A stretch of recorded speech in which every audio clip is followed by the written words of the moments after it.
Hello everyone, welcome to our November webinar entitled Setting an Example for Your Child. My name is Eric Steiner, and along with Aaron Griffin, we'll be your host for today's webinar session. Now before I introduce our presenter and we begin the presentation, let me go over a few key items with you. The presentation will last about 45 to 50 minutes. At the end of that period, we will have time for a Q&A session. You can submit your questions for the Q&A session using the space provided in your webinar user control panel to the right of your screen. Once the presentation begins, you won't hear from me again until the halfway point when we alert our presenter to the time. Occasionally, Aaron will come back into the presentation to add some additional information or to work with Mark when there's, for instance, a poll or some additional information he wants to kind of call out to you for. If you're experiencing a technical issue or you have a question not related to the presentation, you can reach out to me using the same process and space for submitting Q&A questions. I'll do my best to resolve your concerns in the background without interrupting the presentation for everyone else. Now, before we start the presentation, let me give you some background on today's presenter. Mark Hoppins is the founder and president of FamilyIQ.com, the nation's leading online resource for self-improvement, parenting, and relationship education. Mark has passionately pursued his mission of strengthening individuals and families for over 25 years. Mark is the former co-founder of the largest and most respected organization of schools and treatment programs for troubled youth and their families, and has served on several boards in the therapeutic education industry. Mark has also served as a member of the colleague panel for the Council on Accreditation and as a board member of the Outdoor Behavioral Healthcare Industry Council, the National Association of Therapeutic Wilderness Camps, and has been a consulting expert for numerous media organizations, including CBS, NBC, People Magazine, The Wall Street Journal, Forbes, LA Times, and the New York Times. Mark has authored and co-authored dozens of articles, courses, and workbooks to help parents improve their parenting skills and strengthen their family. Of course, Mark feels his greatest accomplishment is his 30-year marriage to his wife, Diane. Diane and Mark are the parents of 7 children and 5 grandchildren. So, Mark, I'm going to go ahead and hand the presentation over to you and let you kick us off for today. Thank you so much, Eric. Just to make sure, do a little house cleaning details. Can you see the proper screen here? Yes, I can. Okay, wonderful. Great. Thank you so much, Eric. I appreciate your help. And ladies and gentlemen, what a delight it is for me to be here with you today. I certainly look forward to these opportunities of sharing with you some things that that I think are obviously very, very important. And I honor you for taking time out of your busy day to come and hopefully learn something that will be of benefit to you and value to you as we move forward in strengthening our families and our relationships. You know, most of the things, ladies and gentlemen, that we learn about parenting, strangely enough, actually comes from our children. At least that's how I look at it. However, my friend Kim taught me a very important lesson some years ago as I asked for her help on some material that I had prepared. I asked her if she would review a course I had written, and she said to me, "Mark, I'll be happy to do so if it doesn't make me feel guilty." I thought that was a very interesting response. I have come to know that, like today's topic, it might scare someone away from us and participating with us because we may feel a little bit like Kim. Most of us parents are all too familiar with our own weaknesses and presumed failings, and we often beat ourselves with guilt for not having the perfect child or the perfect family. So at the outset, ladies and gentlemen, let's set the table with some, I think, very important facts. One is that there are no such thing as, you know, of perfect parents. However, you are adequate, you are enough, and you are all that your child needs. Two, you do not have to be the perfect parent to be successful. Three, that despite your best efforts, children do have what we call agency or self-will, and they can make choices that hurt you as well as endanger themselves. You cannot take all the blame for your children's behavior, just like you can't take all the credit when they do something good. My hope is to help you rise above what we might call your current level of parenting. I want to influence you as you look at your role and invite you to maybe rededicate yourself, if necessary, to your greatest work, your family, and your influence upon your children.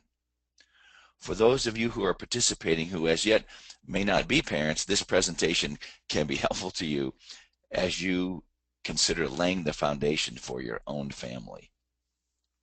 So in order to help me, I wonder if you could participate by taking a look. There's a poll coming up on your screen, and this poll will allow me to maybe share some examples that might be age appropriate for the participants we have on the presentation today. So let me ask you to share the ages. Click on the box that best represents the age of the children that you care for or are most concerned with.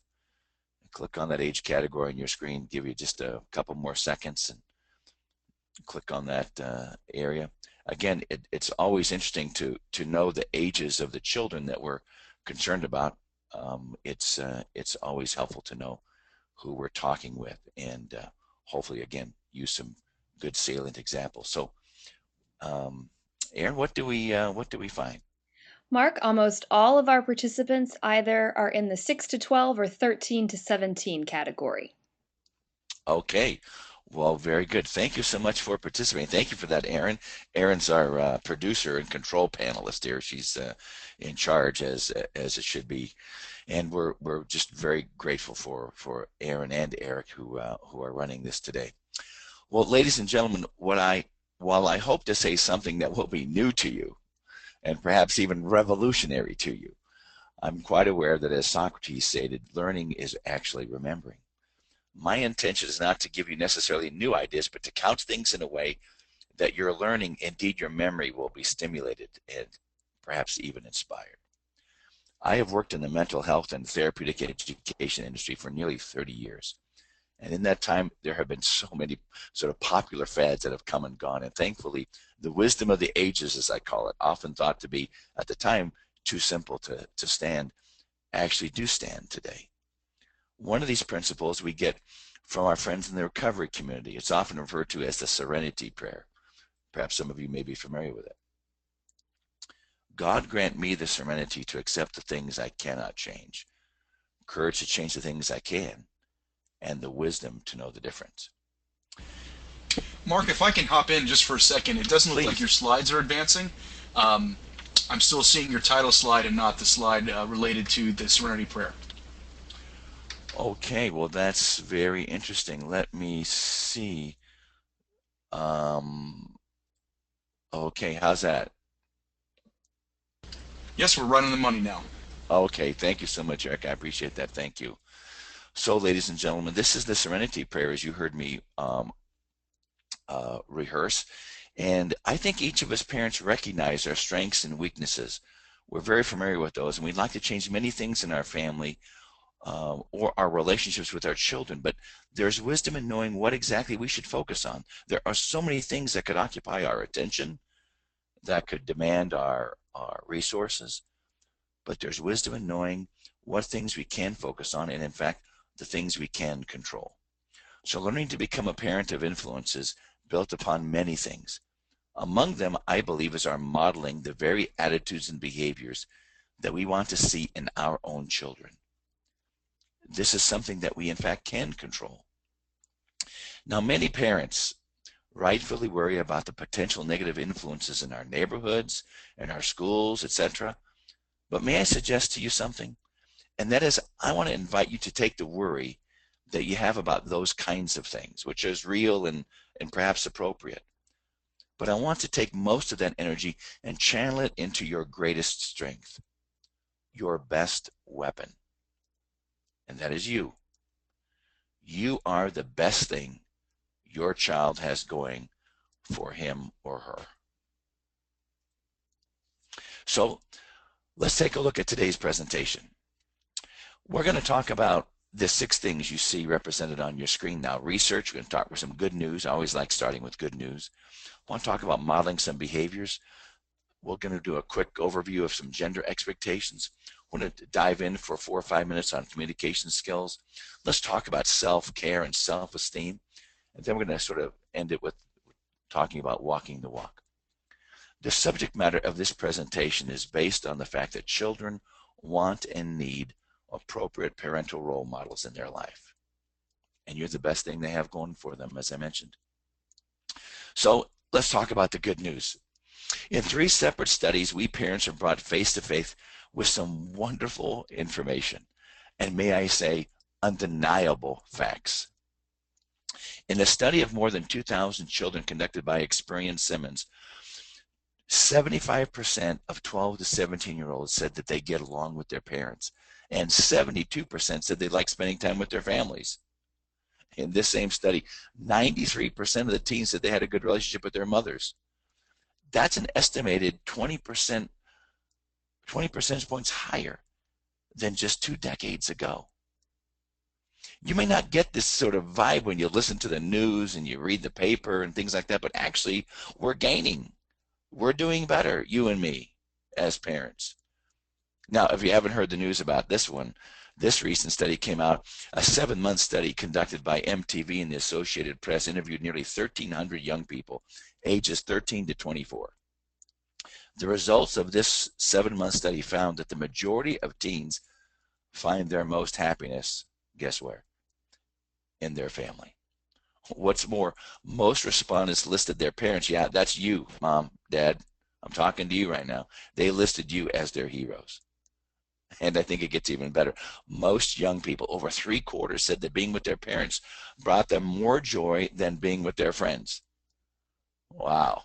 Now, I know you're thinking this doesn't apply to you. For those of you who are in that 13 to 17 age, or that teenage group, you probably think this doesn't apply to you, but I tell you, by the end of today, I hope you'll change your mind.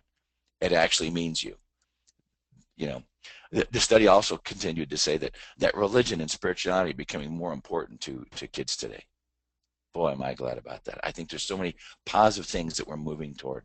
Well, lastly, the New York University Child Study Center sent out a study just a couple years ago, and let me quote the press release.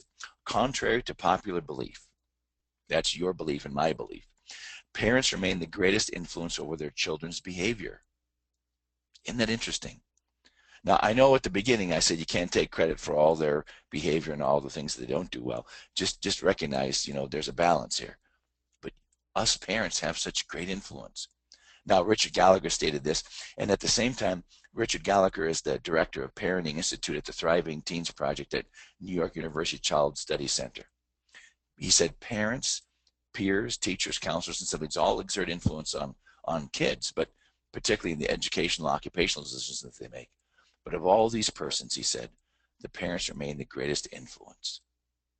Well, after 30 years of working with parents, the biggest obstacle I find, ladies and gentlemen, if I can be perfectly honest with you, is simply to help you know that the biggest obstacle is actually parents giving up, running out of emotional or parenting gas, as I call it. There's a lot of demands on your time, emotionally, physically, mentally. Sometimes it seems we're just not making progress, but the fact is that we are, and you are. You as parents tend to think these numbers, again, don't refer to you, or it doesn't refer to your family. I cannot disagree more strongly. I categorically can say to you, after having directly or indirectly, through various programs I've worked for or owned in the last 30 years, that your children do love you and they want your influence. Don't be swayed by their rude expressions or their emotional outbursts. They just don't have a better way of expressing their feelings. They don't have an appropriate way to put it into more appropriate forms of communication. Don't fall into the trap of not believing them when they're at their worst. So, ladies and gentlemen, how can you use such influence that you have in relationship to your children to make things better, or to ensure that your children turn out the way that you've hoped for and that you've dreamed of? Well, the fact of the matter is that you are on a multi-year effort of shaping and molding, refining and polishing. One of the keys to understand that you have this single greatest influence in your children's life, and that's going to make all the difference in the world. So, mom, dad, that means you. You as their parent are the greatest single influence in your child's life. So, everything you say and do is used by your children as a model by which to live. During this presentation, you will have many opportunities to examine your current lifestyle and behavior, your history, and the message spoken and unspoken that your children observe you making. You will also have opportunities to decide whether what you do and say are what you want your children to see, hear, and learn from you. Parents do have the ability to shape the ideas and behaviors of their children. That is unquestionable. Children learn by example. Everything you say and do serves as a model for your children. Parents are the primary caregivers. Whether you may have given birth to the child that you have responsibility for, a step parent, or if you're in a blended family, all of you serve as role models for the children in your home. And it demonstrates to them ways that they can relate not only to each other, but to the rest of the world. I was told a long time ago by a dear friend of mine that how I was raising my children was actually raising my grandchildren. I thought that was a profound comment. I had to think about that actually for several months. But now as a grandfather, I see the veracity of what that comment was many, many years ago. Parents have more influence on their children than anyone or anything else. They even have more influence, as you've seen in our research studies, than the media or our children's peers. Research always indicates, consistently, decade after decade, that adolescents constantly choose their parents as their top role models.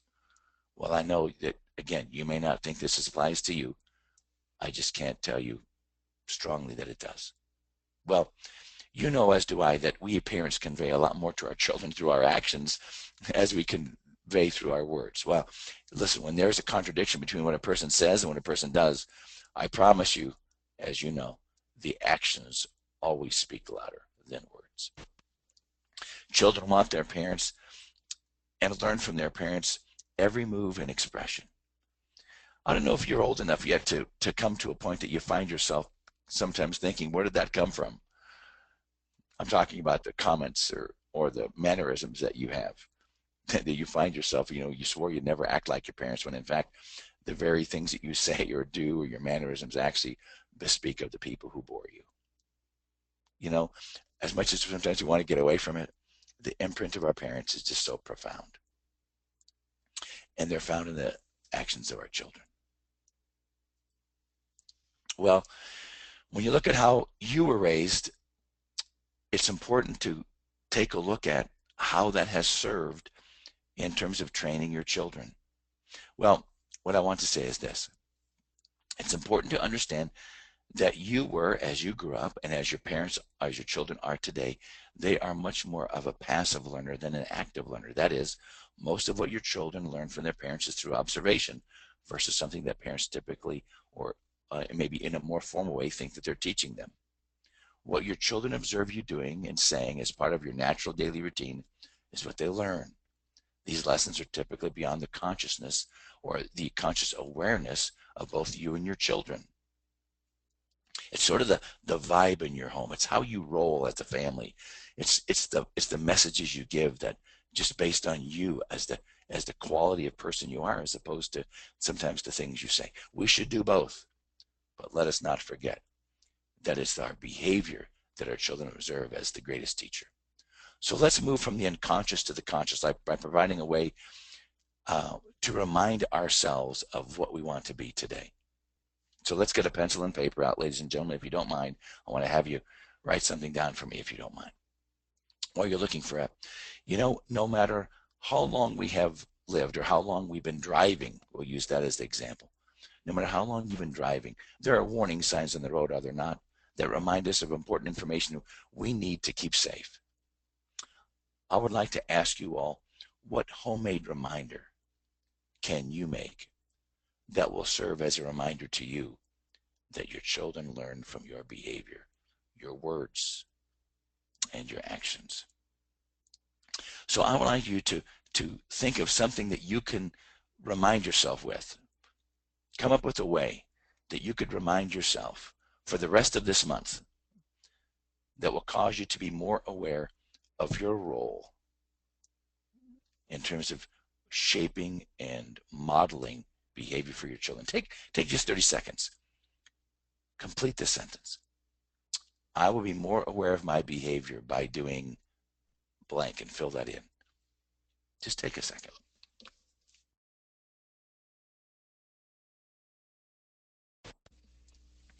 Now, let me share with you a couple things that I've heard over the years. Sure, there's things like putting a sticky note on my mirror, and I know people who write notes with a pen, one of those dry erase pens on their mirrors, and they put, little notes on the refrigerator, but maybe in a more personal way. You might place a daily reminder in your, on the dashboard of your car. I know people who put a reminder in their calendar on their mobile phone. And maybe that's something you could do. Yeah, my children are watching me today. The eyes are on me, whatever you want to do. Just to remind yourself, creating awareness in your life is sometimes all we need to create a new pathway. I know because I've done all these things myself, everything I've mentioned to you, as I've learned from other people over my life. Sometimes I put a penny in my shoe. In fact, I can't tell you how many times I put a coin in the bottom of my shoe and went to work or went to the rest of my day. That darn coin was a reminder to me every time I stepped on it that I had something that I needed to remember. And that created an awareness for me. And the more I'm aware, the greater power I have to control my behavior and to influence my own children.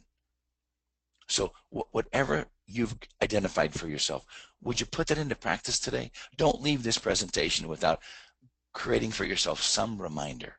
Doesn't matter what it is, just a reminder that can come to you on a consistent basis for the next couple of weeks to the end of the month that will make your life better by being more aware of your behavior and modifying where necessary your behavior. Now, your children often mimic what they see and experience, right? I think I have this happen to me when I have my own grandchildren come over. I'm always intrigued by the things I learn from them in terms of what they say or how they manage conflict with each other. And oh boy, I tell you, I can see my own children. I can see myself and some of the things that they do. Well, it just seems to last. Let's talk, ladies and gentlemen, about gender expectations for just a minute. This is a high-level view of taking a look at where maybe you're transmitting the kinds of things that happened in your home and as you grew up into the home that you're responsible for now. It's important that we take a look at the kind of messages that our children get, what we're mirroring for them, what we're modeling for them as we sort of structure our own family environment. Let me ask you a couple of questions. Which roles were clearly defined in your family? For example, was your mother the homemaker and your father the person who earned the income? Was there an overt or maybe a subtle message that males in the family had more value? They had more power? Were there specific expectations or privileges associated with being a male? Were there specific expectations or privileges associated with being a female?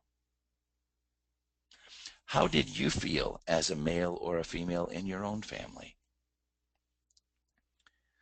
What I want to bring out here is that parents who create an environment of love and acceptance by respecting and caring for each other, regardless of gender, creates a more accepting environment for your children. It's important that your children see that each child is respected and cared for based on just being your child, regardless of the role they fill.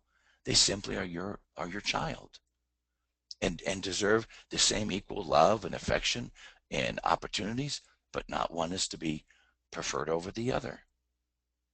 Parents who tolerate differences and allow for increased role flexibility within the families expands children's ability to interact with each other and to be more accepting of not only themselves, but of other people as they grow up, go through school or in the workplace.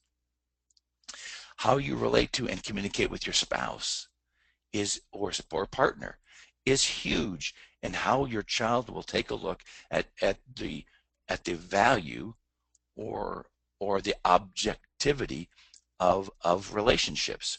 If you objectify women, your children will typically see the same kind of thing.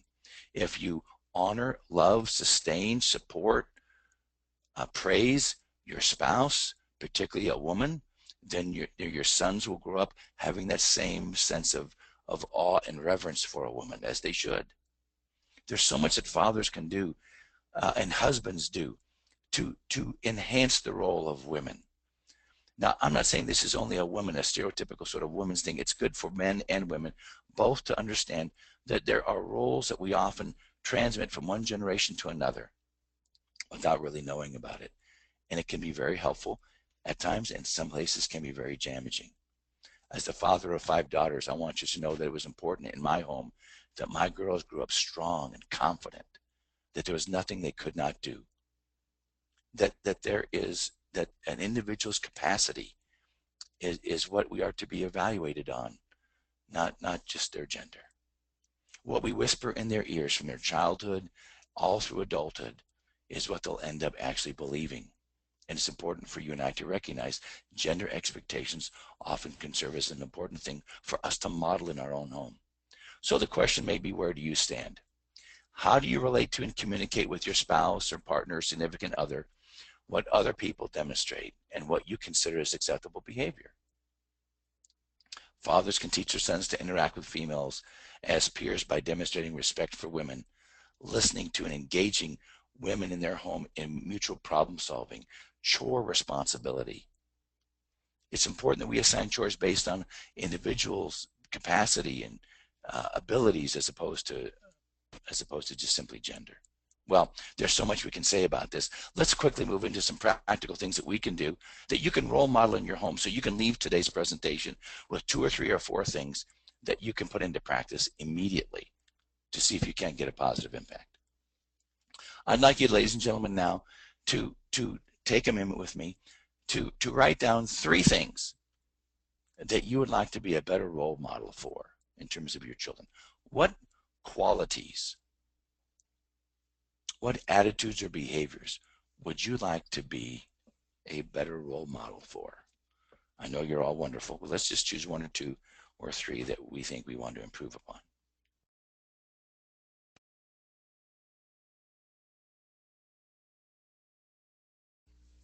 Okay, now I've listed a couple here on the screen. You can continue to write as you sort of formulate your thoughts. But I've written down there's things about your attitude that you can obviously model for your children. And money, for those of you in that teenage, that 13 on up, boy, I tell you, it's so important that children learn what we call the token economy, and that you sort of reap what you sow, right? You sort of earn your way through life. And it's an important thing to learn in the home, because if they don't get it there, they'll be entitled later on, and that becomes a problem for a boss, right? Or a spouse. Things like a work ethic, are important things to model. You probably wrote down managing conflict or problem solving, things like that. I want to talk about a couple of things that I think would be helpful to you, ladies and gentlemen, as you think about modeling some things that will produce some long-term powerful impacts in your family. The root of most relationships and behavior actually comes from communication, in my opinion. Let's review only in a brief way several areas that I've chosen that I think will be impactful for you. So let's focus on these communication skills. We're going to talk about active listening. We're going to talk about what it means to be present.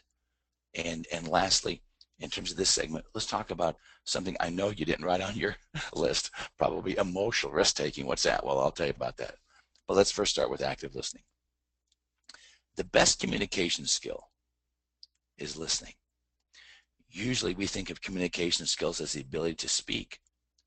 However, it's actually all about listening.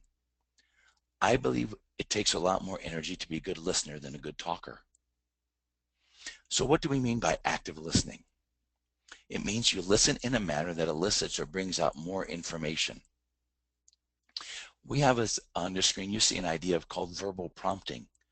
That's when you're in a conversation with your child, you nod your head, you use things like, tell me more. No, what else? You don't say, you want to prompt someone verbally in a conversation to give you more information. The longer the other person speaks, the better you're doing.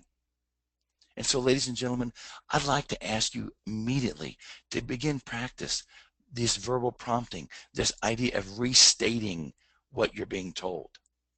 Listening is all about the relationship. It's not about the content. And if we can get people to understand that listening is about relationships and not about content, the more we become motivated to become great listeners. There's something about communicating feelings and love and acceptance when we practice active listening skills. So you may want to play a game with your kids. You tell me something, and I will tell you how to talk more about it. In other words, you play a game that the longer you talk, the higher score you get. In other words, if I was talking to a child, let's say that I was one of you parents who had a child who was, 8 or 9, 10 years old, and I would ask them to tell me about a class they were in, or a movie that they saw, or something that happened at school. And I would try to ask them a lot more questions that would elicit more information about that specific activity.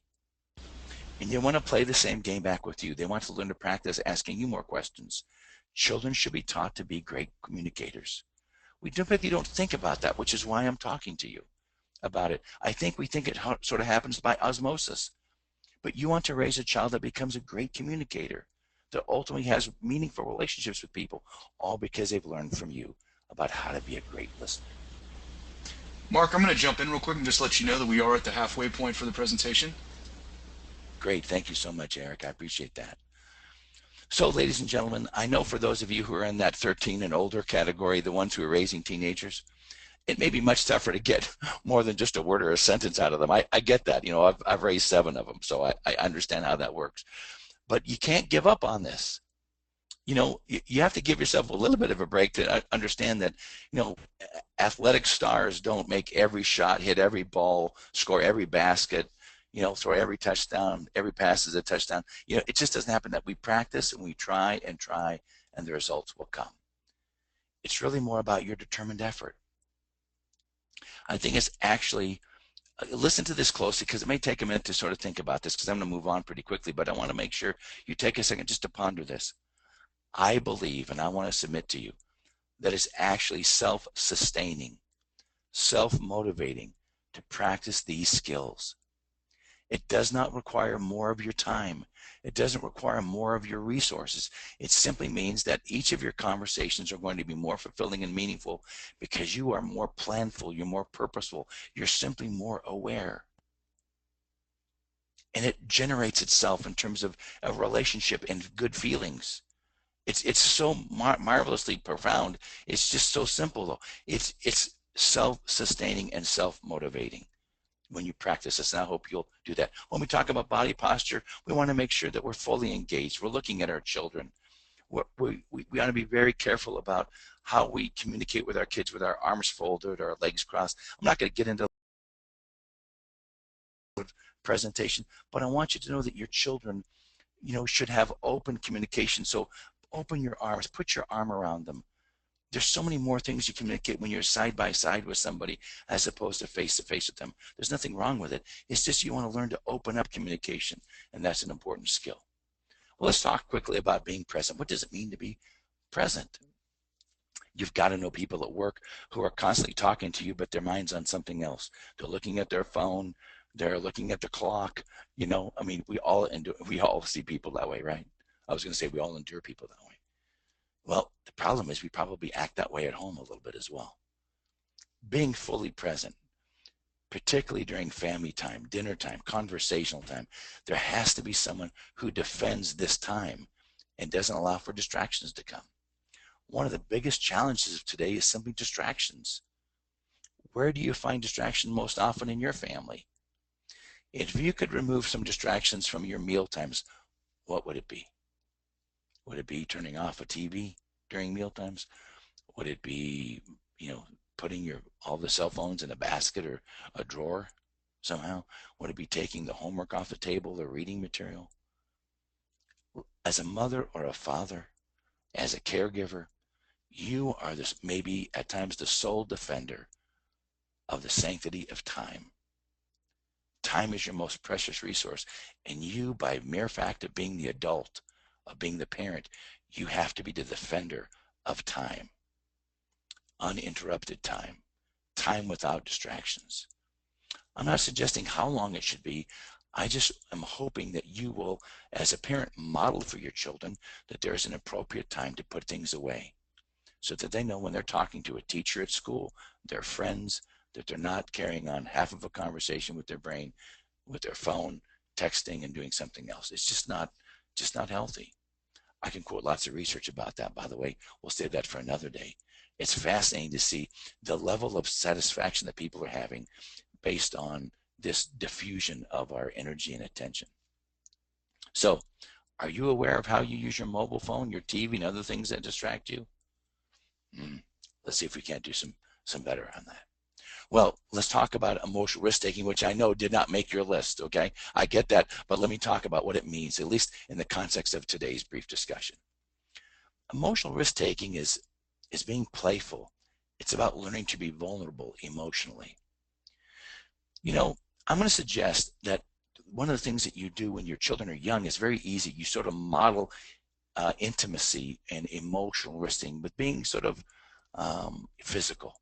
You hug, you touch, you squeeze, you play with your children, you put them up in the air and swing them and do those kind of things. So for some reason, the older they get, it stops, not just because actually of weight, which is the reason most of us parents stop doing that kind of thing.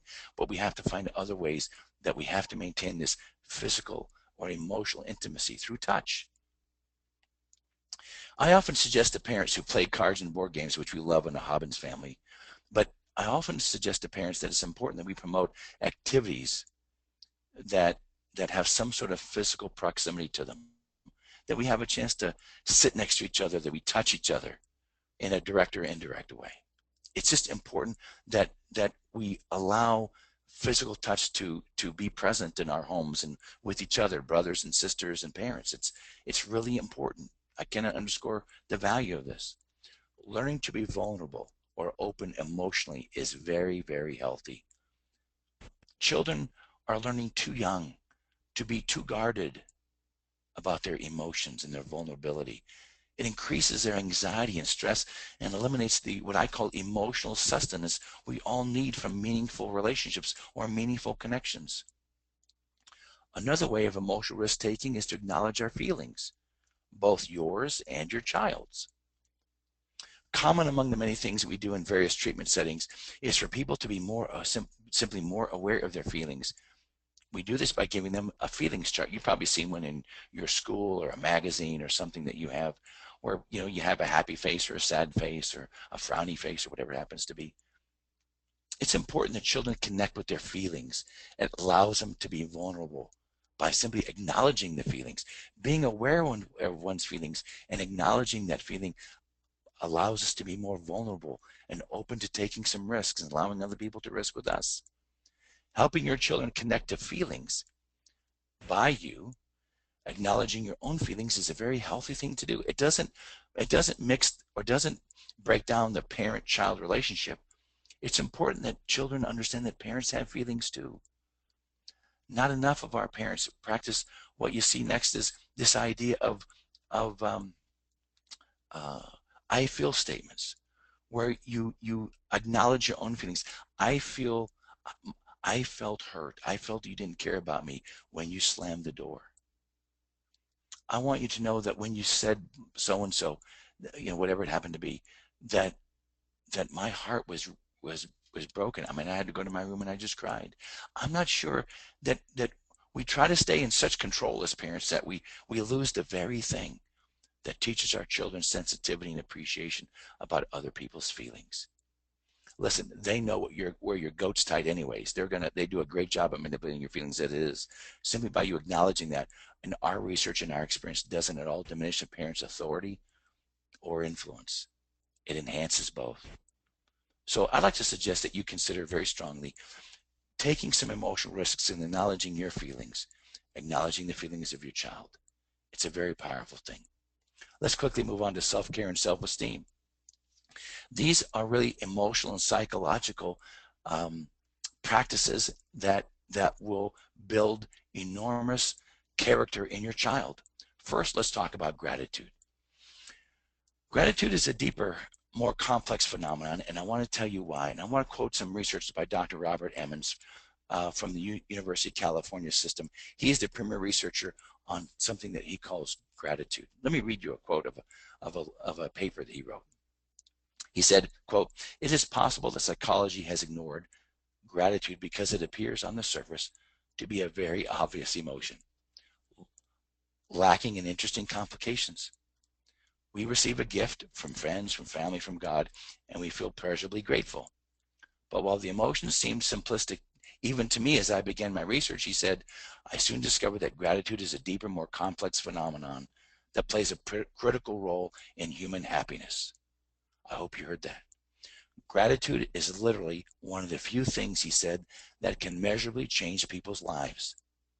You see, Dr. Emmons and his colleagues found scientific proof that people who practice gratitude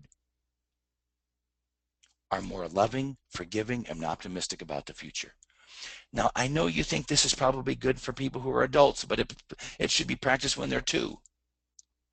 I think that parents want to help their kids develop gratitude lists. What are you grateful for this week, today? I know a family who every day at the dinner table, they go around the dinner table and just talk about something they were grateful for that day. They are modeling for their children a way to acknowledge the good things that happened in life to them or to each other. It is a powerful concept. Why am I saying this today? Fortunately, this presentation is being recorded in the month of October, our Thanksgiving season. Wouldn't it be wonderful if in your home you could develop maybe a greater capacity to acknowledge the things that you're thankful for? Even small things. The smaller the things that you're thankful for, the stronger the character that you're building in your child. And by the way, in yourself. You want to have a child who is grateful because they've learned it from you. So practice sharing as a family ways that you can acknowledge the things that you're thankful for in your life. Next is a term that we call resilience. I'm sure this is one that didn't make your list either. But resiliency is about how you and me as parents teach and find meaning in difficulty, unfairness, suffering, pain, challenges. Resiliency, this capacity to overcome the difficulties that we experience in life, doesn't come by osmosis. It comes by a parent understanding and teaching a child to have understanding that there is value or meaning or purpose in the difficulties that we experience. For someone who has a 10 or a 13-year-old daughter, when another girl doesn't pay attention to her, doesn't say hi to her at school today, and she feels, left out and alone, you have to frame that. I want to suggest parents, to each of you parents, that you're kind of I want to use the metaphor of a picture. Every picture is enhanced by a frame around it. I want to engage you as a parent to be the framer in your child's life. You are the one that puts the frame around every experience that they have in life. You help them understand about the value, about the benefits of the experience that they're facing, that they're experiencing, that they're going through. Help them see that there's greater meaning. Help put every experience that they have in some sort of a context. Help them to see a clear yet a bigger picture, even a greater meaning. You parents are great teachers if you can learn to put a frame around the difficulties that each of us face. And you will build emotional and psychological resilience, the ability for your child to overcome difficulties in life. Quickly, let's talk about self-esteem. There's so much here that you know about self-esteem anyway. I just want to say a couple of quick things. It's important for you to praise your child. It's important for you to be authentic and complimentary in all the things that you do about your child. But can I say that the more specific you are in praise, the more effective it will be, the more of an influence it will be. When you praise, underlying results, in other words, grades are the effect of dedication and perseverance and of delayed gratification. Help them underscore the cardinal virtues that produce the very thing, the results that you are sometimes acknowledging children for. It's not about the grade. It's about what it took to get the grade. It's not about hitting a home run. It's the hours of practice that allowed you to see the ball and hit it, or do something like that. You know what I'm saying. Ladies and gentlemen, I want to invite you to catch your children in the act of doing something good. That builds their self-esteem. Everyone needs to be good at something. Help your child understand that you're, just by being around you, that you're always aware of their behavior and looking to identify positive things that they do in life. There's so much research about this that helps us see that most of the communication we have with our children, in fact, is 8 times greater on the negative side than the positive side. We want to change that. When we talk about self-esteem in the young people today and the challenges that kids have with self-esteem today, it's simply because as parents we're always correcting them. We don't understand that we're mirroring for them either good self-esteem or bad self-esteem by how we interact and how we compliment them. Be a good complimenter, would you? Be a specific complimenter, always watching for great things to be able to say. I want to say one last thing because physical appearance is so powerful today. Human beings need to be reminded about certain characteristics that I think are attractive. Eyes, your hair, your smile. But may I say, never criticize a child's appearance. It's just not good.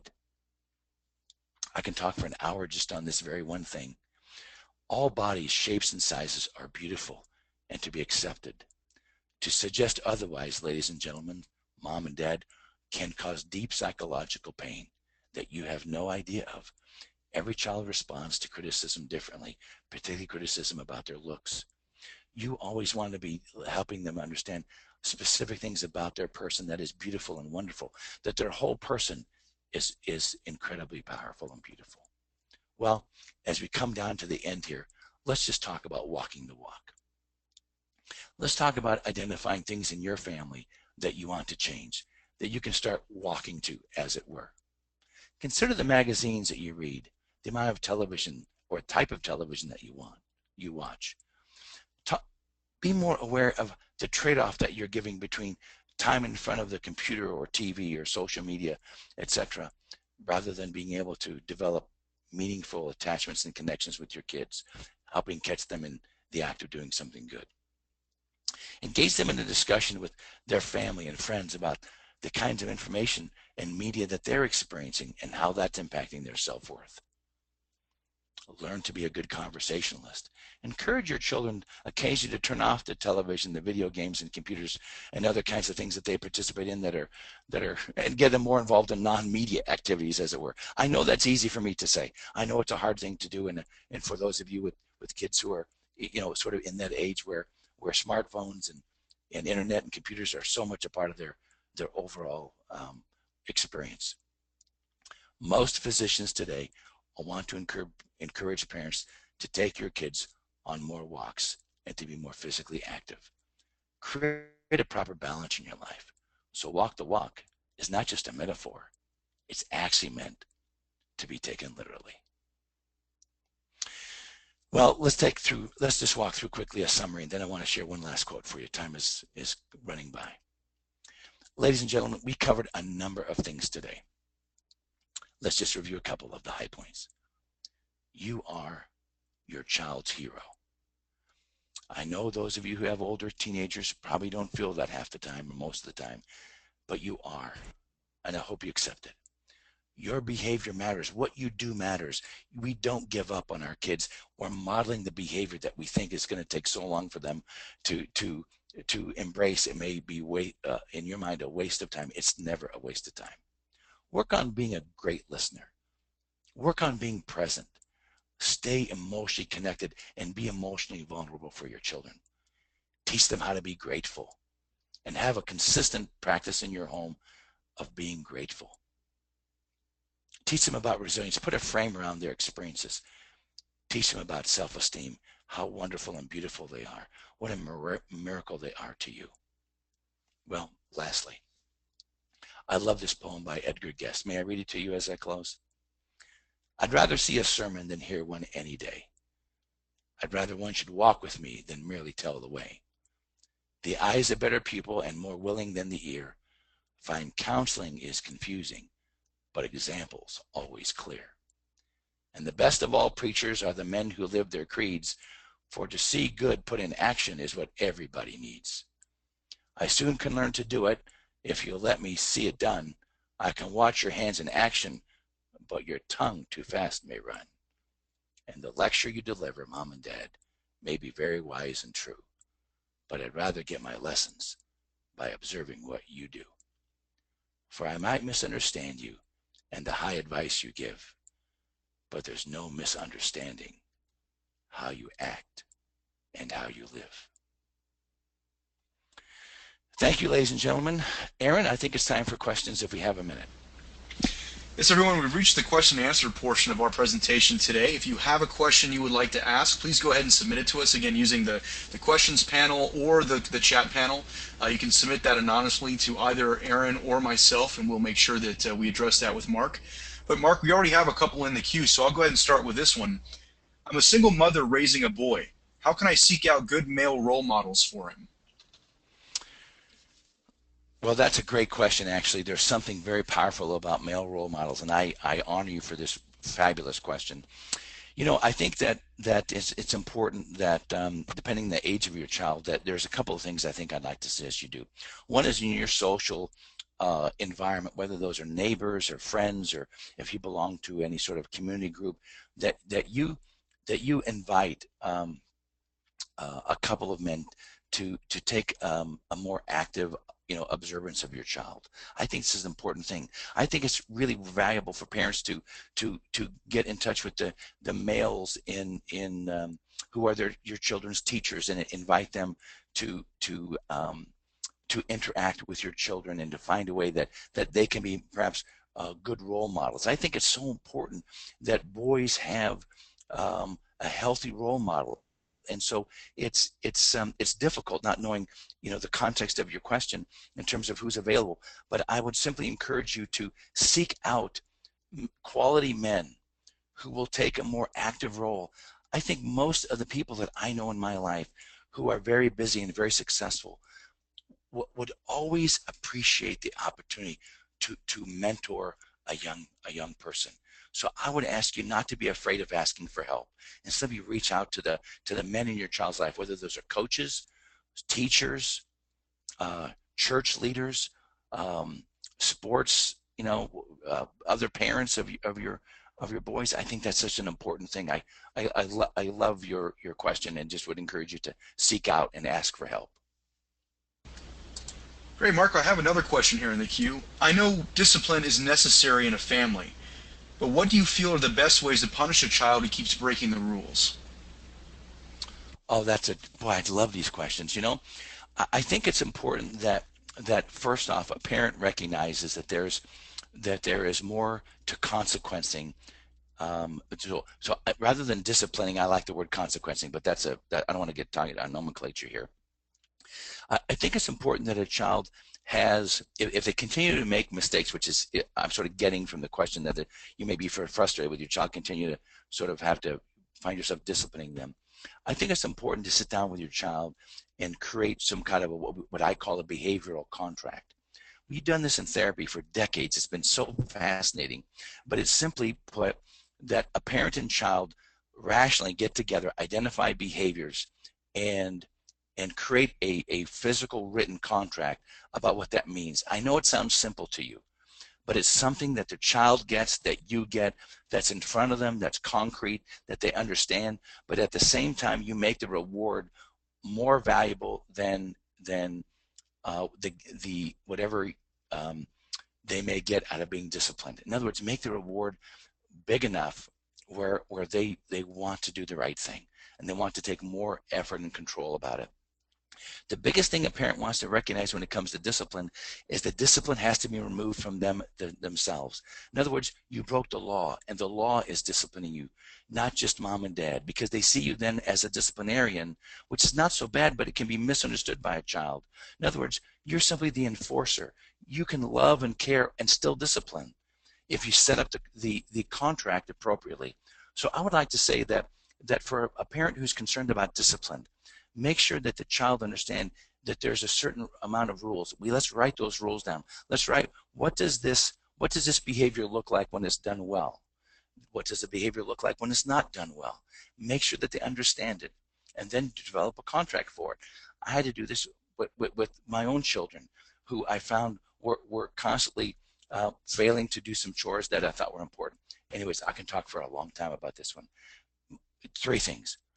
Write it down, incentivize the proper behavior, and remove the discipline from you and put it on the contract because you want to maintain the relationship. You can be a disciplinarian and maintain the relationship, but it takes a little skill to do that. And so I would encourage you to consider those three things. Great, Mark. Here's an interesting one we just received. I tend to be more flexible with gender identity stuff. My husband is more concerned with our daughter acting like a girl. How should we talk about that so we don't limit our daughter's potential? Well, your husband's never been a girl, and that means that you've got to tell him what it's like to be a woman or a young lady. And it's a little bit different environment today. So I'm not saying that girls should become tomboys or anything like that. I'm just simply suggesting that most men may not understand the needs of a young girl, and that requires, I think, a mom to educate them. So there's lots of great books. You know, Reviving Ophelia was a classic about how to nurture the self-esteem in a young girl. I think it's important that every dad recognizes that daddy's girl has to identify her own unique contribution, her own unique skill, and to allow that skill to flourish no matter what it is, no matter if it's thought to be with one gender versus another. There's a certain gift that every child is given, and it's a parent's responsibility to help that child identify that gift or gifts, and to create an environment for them to grow and to learn and to develop, and spring it and flower into something that's wonderful, that they can be proud of. So I guess it's a little bit up to you, or it's up to him reading some great books about the self-esteem of young women. He's got to recognize that there's an enormously powerful, what I call perfect storm, that's occurring in the life of every young woman, probably age 10 to 20. And that is, there's so many messages they're being bombarded with things that are not a part of their natural sort of organic self, that they've got to find a way to break through that. It's a perfect storm of challenges, of biological, physical, emotional challenges, and a parent has got to help those young girls go through this phase of life. And he ought to watch the movie Mean Girls, and he ought to read a book or learn from you. But this young, priceless young woman in your home has a gift, and I hope that your husband will identify and nurture that gift, regardless of its traditional manifestation in terms of the gender. I think that was a great response, Mark. And for everyone, we have reached the top of the hour with the presentation, so we're going to go ahead and stop here. I would like to thank Mark Hobbins for leading our presentation today and giving us some great ideas for how to engage and help our children grow. And also like to thank everyone here for taking the time today to come and join us for these webinars, as they're very important to helping us all find ways to better engage the world and life around us. Mark, do you have anything you'd like to say in closing?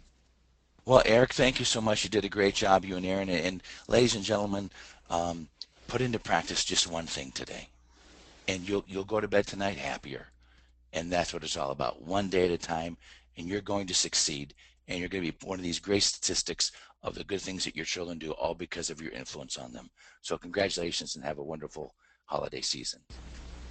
Yes, thank you, everyone. Please enjoy your day.